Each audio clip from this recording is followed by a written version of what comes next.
Today is a pretty important day, although not really, as the FCC has released their rulemaking seeking public comment on how to best protect and promote an, quote, open internet. This is the new meme, by the way. We went from net neutrality to open internet, which, what does that mean, open internet? This is a complete change in narrative, and there's a couple of things going on. As you know, this is one of my my main pet peeves, and I had a conversation again this evening at the opening with people who are well-intended. You know, this girl, member of the Pirate Party, you know, she's very active politically, and I said, you know, and somehow it came down to net neutrality. Or no, we were talking about the show, and she said, I've heard a lot about your show, and I don't want to listen to it. I said, well, you know, you'll hear about net neutrality and how we think it is the stupidest thing people are campaigning for. And if you want to see someone just their jaw drop to the floor when they're kind of all in on what you're saying, but then you throw out, you know, net neutrality, the only thing it's going to achieve is exactly what the broadband providers want, and that is metered billing. They're like, what?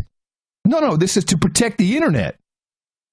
And they can't explain what it is other than, you know, out come the analogies of the fast lane, and which is just not the fast lane. It's not an appropriate technical response. Now, there's a couple things I want to do. So first, I have in front of me the proposed rulemaking. Understand that all of these groups, all of these nonprofit groups, these little groups who have $200,000 being given to them, a lot of them indirectly through Open Society Institute, which is Soros, and I'm not quite sure, you know, how he ties into it.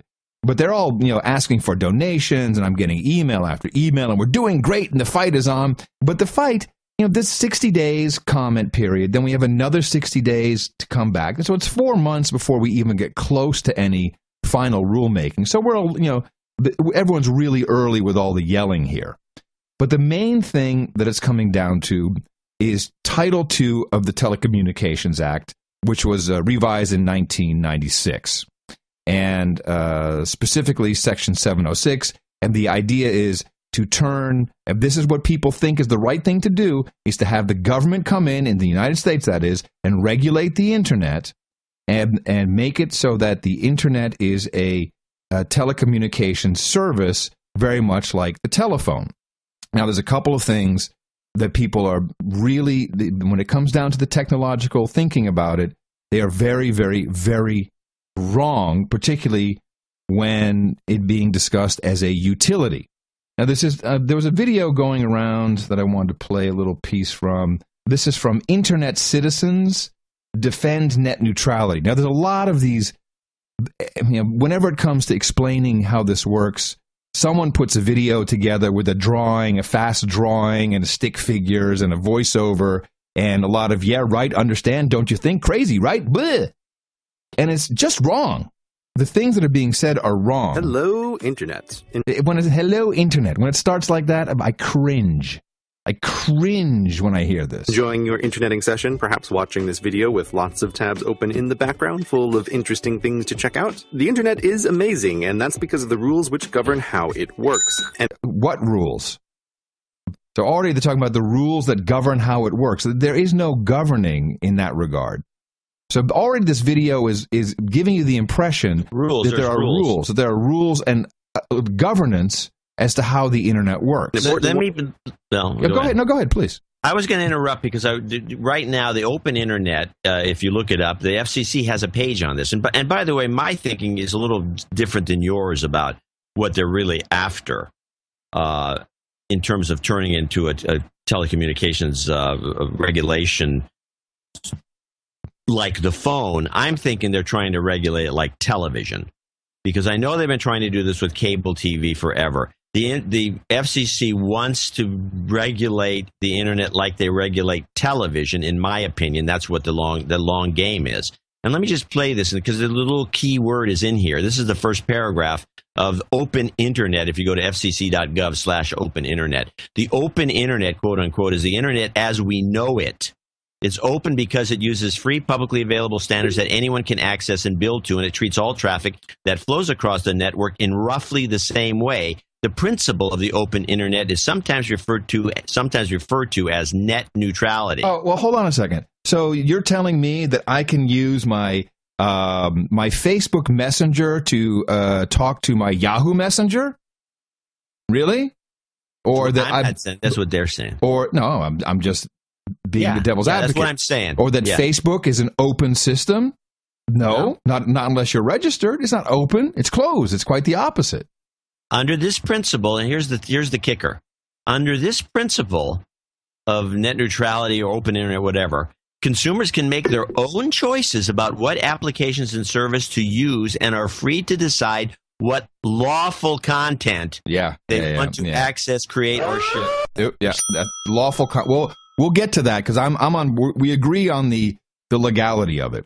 But they specifically, and I'm very familiar with Title II because I had a lot of time during today to read it. The next title in the Act is about broadcast, but they're just not there yet. So long game, you may be right. You may be right. But I have, and this I'll get to this in a minute because I'm going to give you information straight from the horse's mouth. But I really need to point out the bogativity of these cries for help. And so many. I mean, I watched you on Twit, and I know you're staying away from. It's like talking to a brick wall. So I understand why you're kind of backed off, and you still are getting a little huffy. For the same people who said we never should regulate the internet, but now please come in and regulate the internet for all the wrong reasons, which is basically I want Netflix. That's the only thing that is. These people providing alternative content are complaining about their Hollywood content. It's pathetic. But listen to ironic. Yeah, it's ironic and pathetic. But just listen to the explanations because this is very typical of. And when you hear it, like, oh yeah, fuck man, we got to get on this. Yeah, protest. Yeah, turn my Twitter icon black, man. Slow down the internet. No, slow down. Amazing, and that's because of the rules which govern how it works. An important one of which is net neutrality, treating all data equally. Okay, so there is no rule anywhere that is net neutrality, and all data by no means is treated equally on networks. But some internet providers want to ditch this rule to insert themselves betwixt you and your data as the most meddlesome middlemen in human history. And the word betwixt is just not okay when you're explaining something to somebody. It's just not okay. To their benefit and our detriment. How? Well, think of the internet as a series of pipes. Really? Some are ocean and continent spanning pipes through which vast rivers of not data trucks. Not trucks, no. Oh, you don't get access to those. They're very expensive and you couldn't handle it anyway. Interesting. Yes, it's very expensive. And I guess who pays for that? Just Magic, this expensive backbone? But you do have a little pipe that connects to the big pipes through which you can pull down and send out data. You pay your internet provider to maintain this pipe. That's not entirely true. But okay, I'll let you slide on that. This rule means that your little pipe cares not what flows through it. Cat videos, discussion forums, calls, or games, whatever you're doing, you're using the whole pipe to do it, and no website gets preference over another. Everyone wants a faster internet, but that requires more metaphorical pipe in the ground, the building of which is slow and expensive. Now, you may have heard your internet provider on the news talking about how this rule prevents them from building fast lanes for special kinds of data. Now, this is very interesting. Now they've turned this around to say that the ISPs are on the news saying they want to build fast lanes. This is not true. This is not what how the news came to be. The news was Netflix specifically wanting specific type of access into the pipes and specific type of performance on these networks. That was the conversation that started, and no ISP has said, "Oh, we have to remove net neutrality." You show me one ISP who has said we need to get rid of this so-called net neutrality, which is not a rule, does not exist as a written governance piece of legislation. But this is how it's being portrayed, and this is just lies. They want you to think they're expanding your access to the information superhighway, but removing this rule also gives them the power to speed bump the existing roads and charge more to use the fast lane that was really just what you had before. Okay, that just, right, I mean, really? Put in speed bumps to charge you for the fast lane, which you had before? This road analogy has got to. Anyone who's giving you this does not know what they're talking about. The power to preference some data over others is the power to favor one video site over another and to limit a tiny part of the pipe for the video you're watching right now. I say, and now they're like cutting it out. You know, this condescending, patronizing style of chat is very much like MSNBC. This guy sounds like Chris Hayes. Well, it's probably the same. Probably the same people who are behind it, and now they're giving you a buffering thing. So, and look again. What's happening here is you won't be able to get the video you want. Really, I mean, what happened to the production and upstream and sending things and sharing information? No. They will determine what video you can watch. So, and this is, unfortunately, is what a lot of people, the majority of people, are like, oh, really? I can't watch that video? Oh, the video will buffer? Oh, that sucks. Now, or trying to. Anyway, we've been through this before, constraining other companies in similar ways. Take electricity. You pay for a certain amount, and when it arrives in your house, you can do with it what you wish. Okay. I love the electricity analogy. The certain amount you pay is not a fixed amount per month, okay?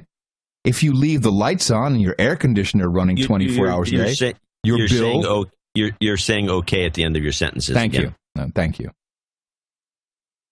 It's late. Yeah, I'm just mentioning. Thank you for calling it. The fact remains... you're paying... It's metered. Hello? It's metered, but... That's not what they're going to give as an example. The electricity company doesn't get to decide that rather than build more power plants, it's going to dim your bulbs and then offer a brighter bulbs monthly subscription. And do you hear this example? They are... Chris, what is this you're playing? It's one of these nonprofits, man. Yeah, I got tons of these. So it should go I'm almost internet. This has to be the worst of them all. All right, well, I'm going to stop this because now... No, I keep playing it. I'm fascinated by this guy. Really? He's so arrogant. Really? And he's condescending. He's so condescending and patronizing. He's smug in a weird way, and he's just trying to bullshit you. Now, also know that what you're seeing on screen is a lot of stick figures being drawn, and this drawing thing has got to go. Yeah. Not to be overly dramatic here, but preserving data equality may be one of the most important issues in a generation. A generation. Because without this rule, internet providers could cripple competitors they don't like. I get some other things that might be important decisions, like, let me think. Let's not kill people anymore, particularly if they're brown and live in sand. Let's not educate our children to be slaves for Motorola and Dell and Microsoft. Let's not inject things that 24 to 30 shots before a child is 1.5. Let's spread that out a little bit. I got some other important decisions to make here, drawing douche. Ever notice the same company that sells you internet also sells cable TV and landlines, stuff the internet fully replaces? Without data Let me write that down. Hold on, stop the thing. I got to write that down. I never noticed that before. Have you ever noticed it? Yeah. Your internet provider could narrow the pipe for competitors until they either go out of business, pay the meddlesome middleman, or both. It's like if one store in town super promised to pay for fast roads everywhere as long as the town gave them absolute power over all the roads forever, no backsies. If you agree... No backsies. To that no deal, backsies? He said that? Yeah. Okay. This is very hip talk. And he's drawing stuff on the screen. And you actually see no backsies. Don't be surprised when years later all the traffic to them is fast and free while the roads elsewhere are slow and neglected. This town is basically the internet without net neutrality, which some internet providers would love, but actual internet citizens not so much. Having pipes treat all the data the same lets one guy with a good idea and a bit of programming knowledge make something today that's seen by millions tomorrow, but only because his data is treated equally with everything else in those pipes. All right. So I think these things would be better if at some point in the middle of all these drawings they draw two dogs fucking. Just right in the middle of it. Now, that's something I'd watch. All right. Do you need to hear the rest? It's a little bit more. No, you're right. You're probably right. I think we're done. It is getting annoying at this point. Okay. So I believe that the people who listen to No Agenda do not need to be patronized and do not need to have little drawings and analogies of fast lanes and toll booths and speed bumps and broken condoms, whatever analogy you want to use. I think our people can handle real information and they will actually understand it if it's explained to them in terms that are true and not this makes me mad. Okay. First, let me But before you say any more, you should maybe reiterate why is this even going on? The guy who invented the term net neutrality has even backed off on what he, his original thesis. You brought that up in the show. His original thesis is that this needs to be a metered service.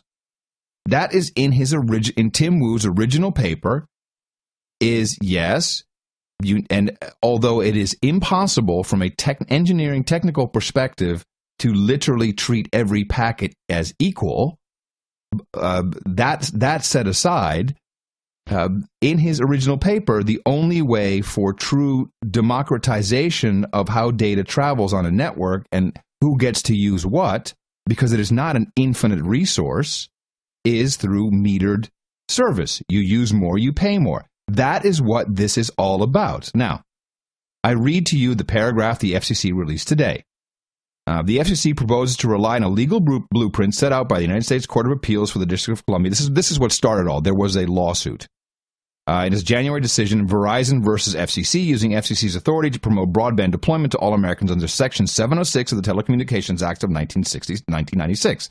At the same time, the Commission will seriously consider using its authority under the telecommunications regulation found in Title II of the Communications Act.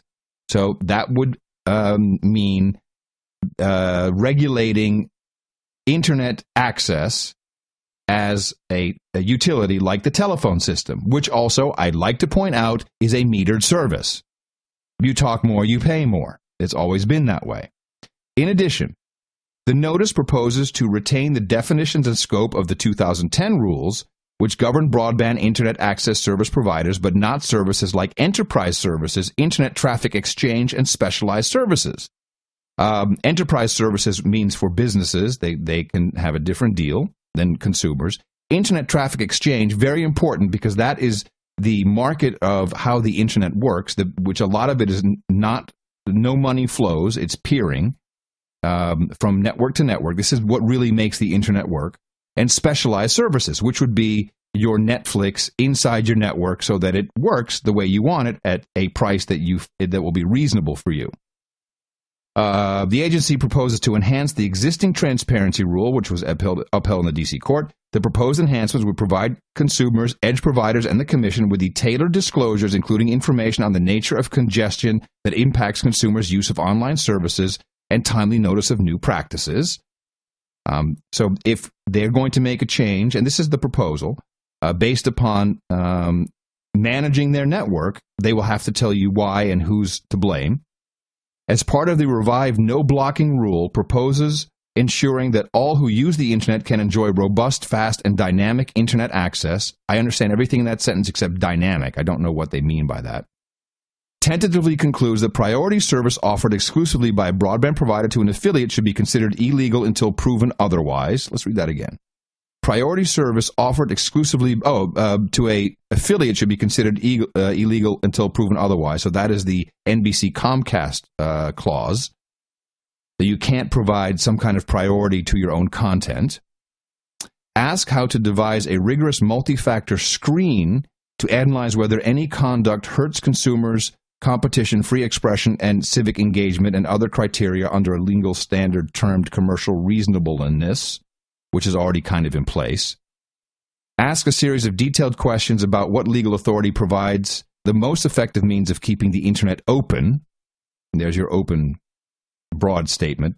Section 706 or Title II, so which one will it be? And proposes a multifaceted process to promptly resolve and head off disputes, including an ombudsperson to act as a watchdog on behalf of consumers and startups and small businesses. In other words, the FCC is saying, yeah, we think we should regulate this, and we probably want to do it in a manner that is consistent with, and that depends whether it be 706 or Title II, but it's kind of the same thing. It will be consistent with some form of utility, although from what I'm reading here, the proposal is to keep it a little bit more open. Now, the CEO of Comcast spoke to his investors, now it's 2 days ago. And I have and it was streamed on a conference call. This happens all the time. Public companies do this. And this is for investors to listen to. And in this case, it was not the typical call-in Q&A, like a like a quarterly report, but there was a Q&A with an insider at Comcast asking the CEO questions. And I have 3 clips from this, and I believe that when our listeners hear these clips, they will not only understand what the debate is really about, but they will understand the technical portion of it, and they will understand where it is headed, because it is laid out very clearly by the guy who's on the other side of the debate if you look at the whole net neutrality issue. So here he is explaining about what he is calling, and I think it's an appropriate term, paid prioritization. That would be Netflix, and Title II, and what that really entails if we go for a Title II regulation by the FCC. Then you have this reaction of, oh my God, he's authorizing a fast lane. That's the death of net neutrality, and therefore we have to go to Title II. Now, I think there are a lot of synapses in that logical chain, but I'm going to give you the biggest one. And Tom Wheeler himself has written about it in a blog. Lots of people have commented on it, which is, and this, I hope this isn't headline news to everyone in this room, but there is nothing in Title II that provides authority for saying that all services have to be treated the same. In fact, the whole history of Title II has been that telecom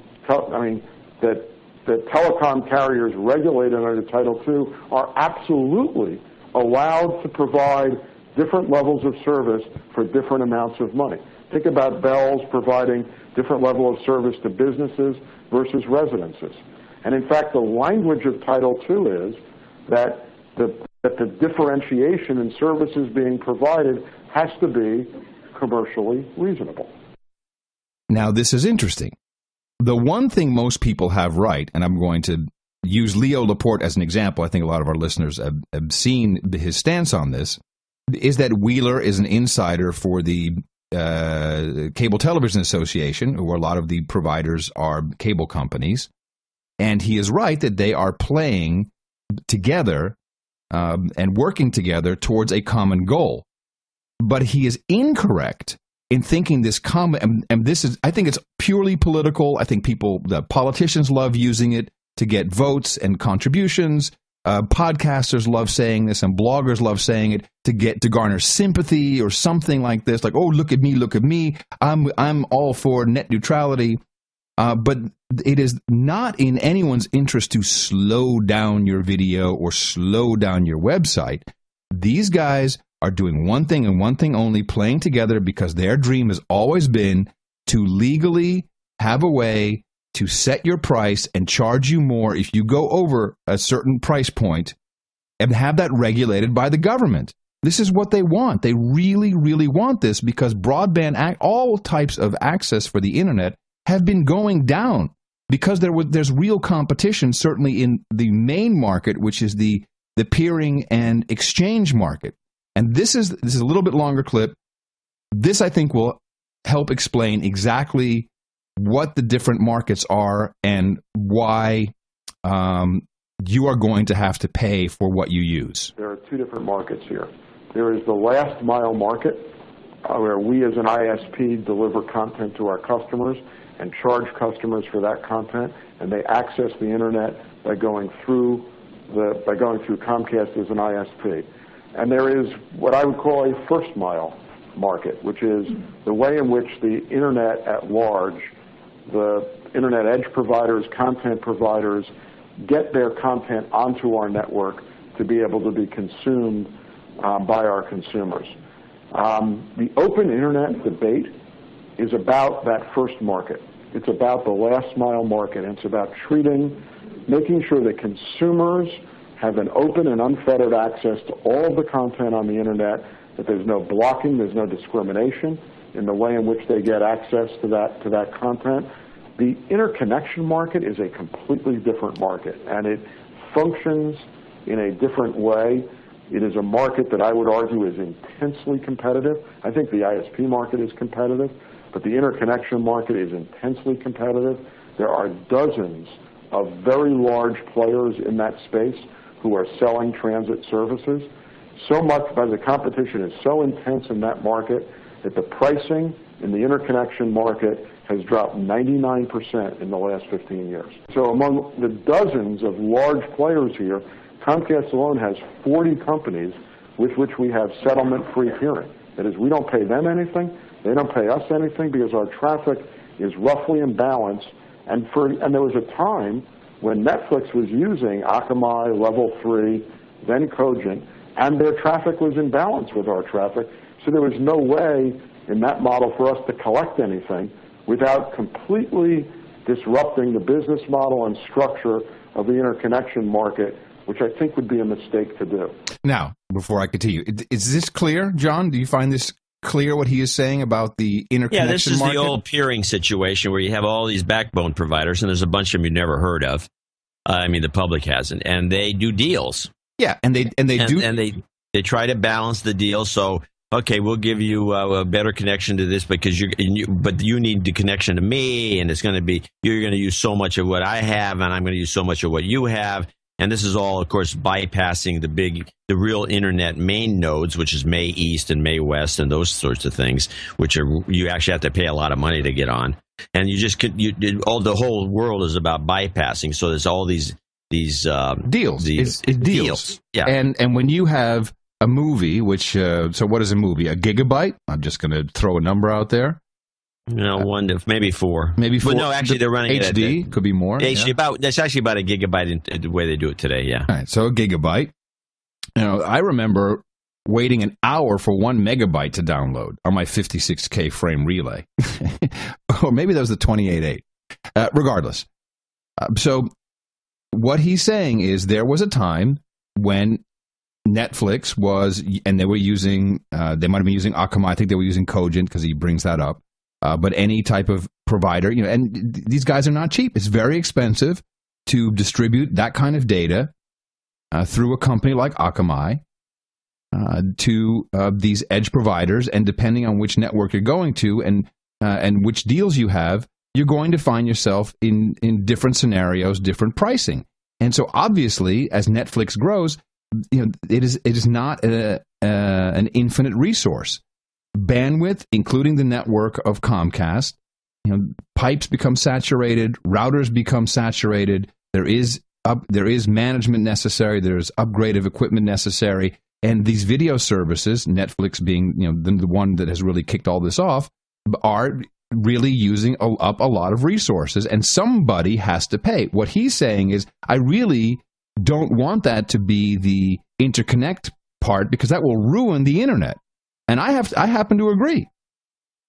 So his idea is, bring that inside the network and, give them some kind of priority inside my network if that's what people want. But that is actually doing the opposite of ruining it for everyone else. It is making more room for the other traffic that is within balance. We continue. And Reed Hastings has said at Netflix that when he calls for strong net neutrality, I think his definition of net... He's talking about Reed Hastings, I guess, the Netflix CEO. Neutrality is transport shouldn't have a charge associated. But he's talking about the interconnection. At the interconnection market. He would like free transit. Yeah. And Reed, I have a huge amount of respect for Reed Hastings. He's built an amazing business. And I don't blame him for saying I'd like my transit to be free. I mean, he used to pay $700 million to the United States Postal Service. Taking $700 million cost out of your business is a good thing. But I point out, I'd like set-top boxes for free. Imagine how much that would take out of our business and how much we could lower the pricing for our customers. But somebody's got to pay for the set-top boxes. I mean, and it's obviously we're the most logical person to pay for the set-top boxes. Reed's argument that he should have free transit, and it's a cogent argument as well, that there should be free transit is just a cost-shifting argument. That's an argument. There is cost for transit providers, content delivery networks, other transit providers to connect to our network. There is a cost to that. And if Netflix doesn't bear its share of those costs to connect to the network, then we have no choice but to raise prices for everyone else. And even though Netflix is responsible for a third of the traffic on the internet at peak times, that means 2/3 of the traffic is not Netflix, and making a rough approximation here, why should 2/3 of the people who never use Netflix pay for the cost for Netflix to attach to our network? It doesn't make any sense. This, to me, is a very compelling argument. And he is saying exactly the opposite of people who are calling the ISPs the evil devil. He's saying, Netflix is ruining the experience for everyone else. We don't want to start charging people at the edge, the opposite of what everyone thinks is happening. We want to bring them inside the network and help them. But yeah, it's a cost somewhere, and it's probably going to be cheaper if they come inside the network. But you're going to raise prices across the board. And here is the Comcast, the largest ISP in the United States. Here is what he is proposing will happen over the next 5 years. And I'm here to report it is a version of metered internet. It will be much more friendly than your telephone or your electricity bill. We have a series of pilots. We've got 3 or 4 different structure of pilots. When we started, we had 2 basic models, which is, one is depending on the tier of service you bought, that's how much capacity we would give you in a month. So you'd get whatever, 250 gig and I don't remember these numbers were right, at 15 at our 15 meg down service, and 350 at 50 meg, and 550 at 100 meg, and whatever. And then we had a model where everybody got 300 or 350, and you could buy extra packages of 10 meg each as you went through them for $10. And tentatively, we're not there yet, it seems like the second model is preferable to consumers than the first model. First model didn't really understand, was a little confusing to them. Seems like the second model is preferable to that. In our pilot markets, more than 98% of our customers are not affected by this. So you're talking about something less than 2% of the customers being affected by these pilots. I would predict that in 5 years, Comcast at least would have a usage-based billing model rolled out across its footprint. Usage-based billing model, and here is a CEO of a publicly listed company who is predicting something, which means he's really sure of his case. These guys don't just, this forward-looking statements, you don't just do this stuff before shareholders unless you're very sure of where you're headed and what's going to happen. Here's the pricing. But I would also predict that the vast majority of our customers would never be caught in the buying the additional buckets of usage. That we'll always want to set the basic level of usage at a sufficiently high level that the vast majority of our customers are not implicated by the usage-based billing plan. And that number may be 350. That might be 350 gig a month today. It might be 500 gig a month in 5 years. But that we'll never. I don't think we will want to be in a model where it is fully variabilized and 80% of our customers are implicated by usage-based billing and are all buying different packets of usage. I don't think that's the model that we are heading toward. But it is usage-based billing. And that's exactly what he wants. Well, I think what he really would like, because there's kind of an interesting trick here. Essentially, it's a high minimum that you pay for it. Yep. You actually pay. You're paying for stuff you don't use in that case. You're paying for stuff you don't use, which is great. Mm-hmm. And then if you go over, you have to pay more, which is exactly what these guys like. I mean, this is the cell phone model. They love this model. Which is, and this is what you get when you get regulation. And that's what's going to happen, which I've always said is going to happen. I've actually advocated it myself because it's the only thing that makes any sense. But there's an interesting thing here about Netflix, which I thought was unique, which is Netflix did this deal because people were getting a questionable experience. And so they had to up the ante by doing this pairing agreement with Comcast, which is interesting because Reed Hastings, if you look it up, is just bitching and moaning about and he's a big promoter of net neutrality. This whole thing is almost like a scheme dreamed up by Netflix to get a better deal, a better, more throughput without having to pay for it. Yeah. The customers are going to have to pay for it. Net neutrality so we can get our movies through. Yeah, that's exactly what it is. The whole thing, everybody's playing what your theory is, and I'm more or less into this idea, even though I have this more onerous concept. Well, and that may come. That may come. But I'm the on board basic with that. theory is that these guys are playing into the hands of Netflix. Yeah. Not anybody else. You're not going to get any better YouTube. No, you're going to get feeds. better Netflix. You're going to get a guaranteed good Netflix. And but and you're going to pay for it. Yeah. Yeah. And it's going to be set by law. And it's going to be set by law. And it's all about Netflix. If people would say, oh, wow, I really want to have better YouTube. Screw YouTube. I want to get better Blogspot posts. Yeah. Well, not even that. Blogspot is also owned by some. Google. Isn't that also Google product? Yeah. Let's face it. How many really how many really independent companies are there? I'll tell you. Twit is one. And I think if anything, and I'm all for the little guy. I'm all for Leo. I want him to succeed. I enjoy watching his success. But his bandwidth comes from CashFly, and you watch. There's going to be problems because of net neutrality. And customers are going to pay more. Going to be paid more by usage based, and it's going to be set in law. It's going to be statutory. And congratulations. Well, an operation like Leo's, which chews up a lot of bandwidth because they're doing video on show. They have way too many shows. They're always experimenting. They keep too many shows on the air, I think. Mm-hmm. And they're a lot of video feeds, which is high bandwidth, and they're all high def. They're nice feeds. They're great. Mm-hmm. But there's too much of it, and he's going to either have to cut back on his programming or whatever, or have to pay more, which I think he can afford, to be honest about it.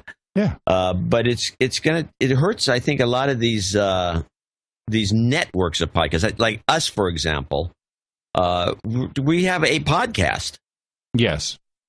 It's like we're never going to approach the limits at all because it's it's one show and there's no video. It's actually, we don't use much bandwidth doing this show. No. At all. It also, we don't have to stream it. There's no reason for streaming. Right, although you like to stream. Yeah. Of course I like it, but there's no reason for it. I mean, stream DH Unplugged. No, I mean more that you don't. So if you wanted to watch a Netflix movie, if you're not streaming it, you'd have to wait for it to download, and that would be a bad experience because, oh man, I got to wait an hour for this whole movie to download, and then I can watch it. So that's why people want it's streaming, so you can kick it off in kind of an on-demand experience. Right. With us, if you might have to wait 2 minutes.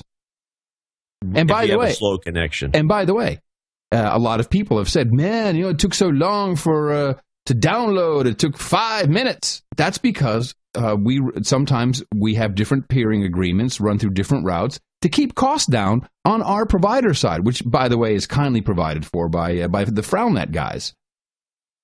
We actually pay for it, but there's a lot of management that goes on, and it's not free. It's not like they just have a server somewhere and unlimited bandwidth. No. And if you want any kind of experience, they have all kinds of agreements and routes that they take through different ISPs, and they can change that based upon demand and based upon billing cycles. And you watch the 95.5, everyone's going to be on some version of 95.5, and if you want to know what that is, look it up. Even I don't really understand how it works. You always get screwed when you go over 95% for bursts or whatever. But anyway, the bottom line is, do not accept fast lane, speed bump, toll road analogies. This is all Netflix and just not wanting to pay up. You are going to be paying, and you are going to be paying more if you want Netflix. And if you watch a lot of it, you're going to be paying more than you pay now. And the difference is you will not only do you not have the competition in most cases, you now will not be able to bitch and moan because it will be set in law and the government will regulate it. That's what you're voting for when you yell net neutrality and change your icon to black and talk about slowing down the net and ha ha ha. That's the bottom line. And I hope that it's clear now. No. You're nuts. Yeah, I guess I am. I mean, this is really interesting to listen to this long spiel because it was pretty you had a lot of details. You have your theories. They all make sense. Then you have the quotes, the quotes from the Comcast guy, which is a guy who would know, and all the rest of it. And it's no, this is just a complete waste of your time. No offense. No, I know. Well, we have to provide this public service. I've been on the show, like you said. I've been on Leo's show twice where this came up. And I threw the metered thing at him the last time. I said, well, because I had argued with Leo 2 years ago about metering the internet. I said, it's the foregone conclusion. It's like going to be like water. You use water. It's everywhere. The water's everywhere. But you turn on the faucet in your house and you got to pay for it.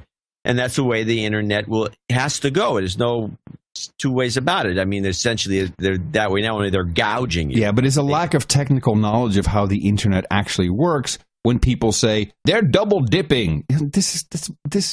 It's two complete different markets. There's two different things taking place. Leo and a lot of these guys, they think that they're going to have. They think they're going to get. It's targeting them to gouge them. Yeah. Which in some ways it probably is true. It may happen. Yeah. And sorry.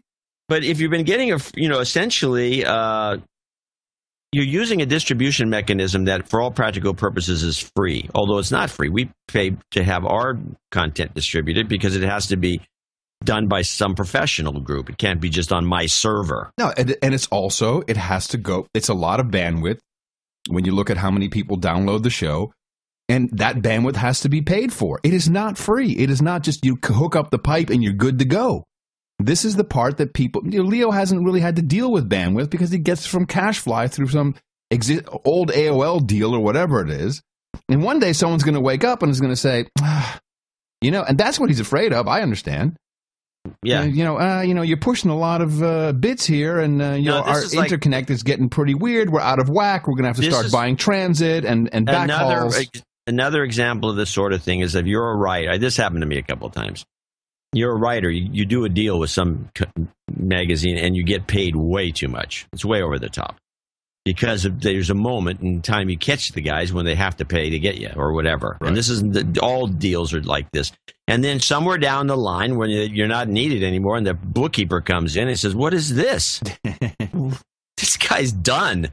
And you're done. Right. And Leo has been coasting on that CashFly thing. I have a version of this right now.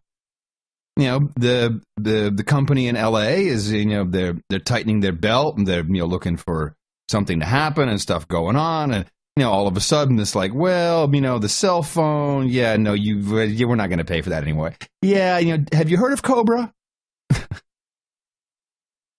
These things happen. It's life. You provide value, things go the way you want. They don't go, you're right. It's like the writer thing. It's like everything. Somebody has to pay somewhere. Yeah, and then when the bean counters come in, that's what they do. They don't care. All right, speaking of bean counters. So Leo has because when I always sit next to him there when I'm on the show, and he really has a look of disdain, disgust, and amazement. Not for me. He has a look of fear. Yeah, he does. Yeah, it's a very slight look of this is not good. Yeah. He knows it's going to eat into his bottom line. He's got Lisa, who's really running the show, and she's not a spendthrift. Yeah. And she said, "Look, we're just one less vacation. There's one thing we can't do now. Got to sell the Audi. What are we going to do? Got to sell the Audi.